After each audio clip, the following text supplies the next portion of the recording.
My name is Colette Keller, and the bank called about my acquisition in the exact minute my mother was explaining, one more time, that I would never amount to anything. I did not plan it that way. I want to say that at the very start, because there is a version of this story where the failure daughter secretly orchestrates the perfect moment to humiliate her family, puts the call on speaker, and drops the truth like a hammer, and I have come to hate that version. That is not what happened. The phone rang while my mother, Marion, was mid-sentence in her kitchen, and I looked at the name on the screen, and my first feeling was not triumph. It was dread. Because I knew that answering it was going to tear open 6 years of quiet, and I was not sure the quiet was not the only thing holding us together. So let me tell you how the daughter my mother called a lost cause ended up standing in that kitchen with a child's prosthetic hand in her bag and a lone officer on the line, and why the truth coming out did not feel like winning. Back up 6 years. I come from a family that worships a very specific picture of success, and that picture has a corner office in it. My brother Miles is an investment banker. My sister Larissa made partner at her law firm at 31. And I was the one who was supposed to be the third jewel in that crown, the one with the engineering scholarship, the one whose future was already written in a straight, clean line. And I walked off the line. 2 years into an engineering degree I left, and I did not leave for something my family could see. I left because of a hand. I had a job in a university lab, and one afternoon a family came in with a little girl, maybe 5 years old, born without most of her right hand. The devices they could afford were either useless or a joke, and the good ones cost more than a car and she would outgrow it in a year anyway. I watched that girl try to hold a crayon, and I watched her mother do the math on her face, and something in me simply refused. I went home and I started building hands. Cheap ones, adaptive ones. Ones a child could outgrow without bankrupting a family, ones that could be remade in a week when a wrist got bigger. That is what I dropped out to do. My family heard I quit engineering to make plastic hands in a rented garage, and they filed me, permanently, under disappointment. There was an old machinist named Reuben who let me use his shop after hours in those early days. A man with 40 years of Tulen dye in his knuckles, and Reuben taught me the thing that became the whole shape of my life. He watched me obsess over grip strength, over how hard a hand could squeeze, and one night he stopped me. He picked up one of my prototypes and he opened it slowly, the fingers spreading. He said, "Everybody who builds a hand builds the fist. The squeeze, the strength, amateurs." He tapped the open palm. "A fist is easy," he said. "Anybody can clench. The whole miracle of a hand, the entire point of the thing, is the part that opens. Letting go, reaching out, taking something gently. Build the part that opens and the rest will follow. Build the part that opens." I have run my life on those 5 words, and I never once explained them to my family, because you cannot explain an open hand to people who measure everyone by how hard they can close a deal. Here is what those 5 words built. Not an empire. I want to be very plain about that, because I know the story where the quiet one turns out to have secretly been a billionaire the whole time, living in an old apartment out of some noble frugality. That is a fairy tale, and it is an insulting one. I was not secretly rich. I ran a small company called Open Hand on margins so thin they were almost theoretical, and I lived in a small place and drove a 15-year-old car for the least mysterious reason imaginable. Because every dollar that was not rent went into making the hands cheaper, so that one more family did not have to do the math I had watched that mother do. I was not hiding a fortune. I was pouring a modest one over and over into other people's children. Now I have to be honest about the silence, because this is the part 2 different strangers years later would take me to task for, and they were not wrong to. Why did I not just tell my family? Why beat around the bush? Just say it straight. Here is the truth. I did tell them. Early on, plainly, more than once. I sat at Sunday dinners and said, "I am building something that matters. Here is a hand a child can grow with. Here is what it means." And every single time it was crushed before it hit the table. My mother would sigh and ask when I was going to get a real job.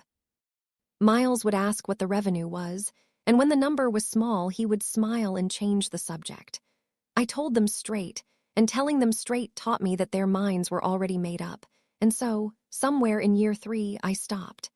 I stopped defending it.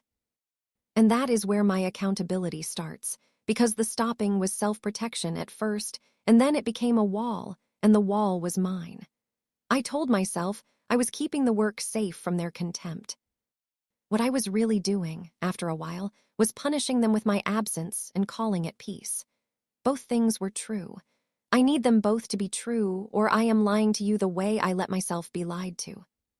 Which brings us back to that kitchen and the hand in my bag. I had come from a fitting that afternoon. A 7-year-old named Eli, born the way that first little girl was born, and I had just delivered his new hand, the one that would let him hold a bike handle for the first time, and it had gone well. And I still had the trial cast in my bag, a small blue plastic hand. When I stopped by my mother's house, I did not mean to fight, but my mother took one look at me, tired in my work clothes, and she started the speech I had heard my whole life. 28 years old and nothing to show for it. Your brother, your sister, look at them. You are throwing your life away in that workshop making toys. And then she said the sentence, the one that titles every bad memory I have. Colette, I love you, but you are never going to amount to anything. That is when the phone rang. Grace Bowen from the bank. I want you to notice what I did, because it is the whole difference between me and the story I refuse to tell. I did not put it on speaker. I did not smile a cold little smile and let my mother hear a stranger announce my worth. I actually almost let it go to voicemail, because I did not want this, not here, not like this. But it was the call I had been waiting 3 weeks for, and so I stepped into the hallway and I answered it quietly, with my back to my mother, and Grace said the words. Colette, the financing came through. The Corbin building is yours. Congratulations. You can start moving equipment in Monday. The Corbin building. A shuttered old machine shop across town. 10,000 square feet of dead factory that I had just taken on a loan I would be paying back for a decade in order to buy. So that open hand could make 4 times as many hands and finally start clearing a wait list of children that broke my heart every time I looked at it. An acquisition. That is the grand word for it. In reality, it was a brave and terrifying amount of debt taken on to help more kids hold a spoon. I said thank you, Grace, quietly, and I felt my eyes sting, because this was the biggest day of my working life, and I was celebrating it alone in my mother's hallway with my back turned, so she would not see. But she had followed me, and she had heard enough. Financing, acquisition. The building is yours. My mother stood in the hallway looking at me like I had spoken in a language she did not have, and she said, "What is she talking about? What building? Colette, what is happening?" And here is where I did not do the thing. I did not draw myself up and deliver the reckoning. I was too raw for it. I just reached into my bag and I took out Eli's trial hand, the little blue one, and I put it in my mother's hands, and I said, "This is what I make. I make these. For kids who cannot afford the real ones." And the call was the bank telling me I can buy a factory so I can make more of them. Because there is a waiting list, Mom. There is always a waiting list. And I have been on the phone with a loan officer at midnight for 3 weeks trying to figure out how to make one more of these for one more kid. And you think I have been throwing my life away. My mother turned that small plastic hand over and over, and I watched her face do something I had never seen it do. It broke. Then she said the thing that these moments always try to end on, and that I would not let stand, even undone as I was. She said, "Oh, Colette, I always knew you were special, I always believed in you." And I stopped her. Gently because she was crying, but all the way. "No, Mom, you did not. You did not believe in me. I told you straight more than once, exactly what I was doing, and you called it toys and asked when I would grow up. And I stopped telling you because it hurt less to be invisible than to be dismissed. That is the truth, and I am not going to help you rewrite it into a story where you saw me the whole time, because it is not true and I am tired of untrue things. But I owe you a truth too. I stopped telling you to protect the work, and then I kept not telling you to protect the wall, and the wall was mine, and it hurt you, and I am sorry for the wall even though I am not sorry for the hands." Nobody rushed to fill the quiet. For once in that kitchen, nobody did. I want to be careful about what happened next, because I know the shape this is supposed to take.